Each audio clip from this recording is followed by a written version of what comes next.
ইরানের দক্ষিণাঞ্চলীয় বন্দর নগরী বন্দর আব্বাস ভয়াবহ বিস্ফোরণে কেঁপে উঠেছে। এতে অন্তত 4 শতাধিক মানুষ আহত হয়েছে বলে জানিয়েছেন স্থানীয় কর্তৃপক্ষ।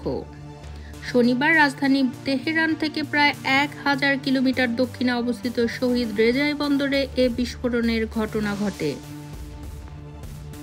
আন্তর্জাতিক গণমাধ্যম আল জাজিরার বরাতে জানা যায়, বন্দর ও সামুদ্রিক সংস্থার সঙ্গে সংশ্লিষ্ট সিনা কন্টেইনার ইয়ার্ডে বিস্ফোরণের সূত্রপাত ঘটে।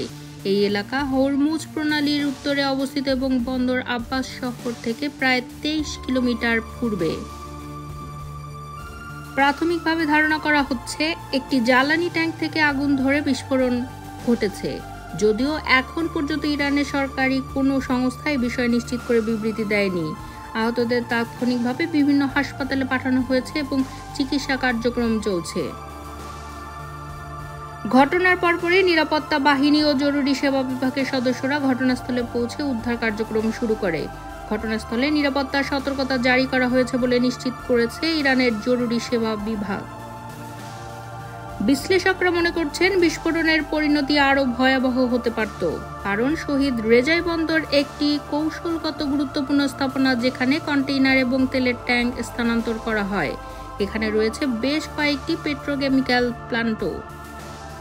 উল্লেখ্য, 2020 সালের মে মাসেও একই বন্দরে একটি বড় সাইবার হামলা হয়েছিল, যার ফলে পরিবহন কার্যক্রম ব্যাহত হয়েছিল কয়েকদিন ধরে।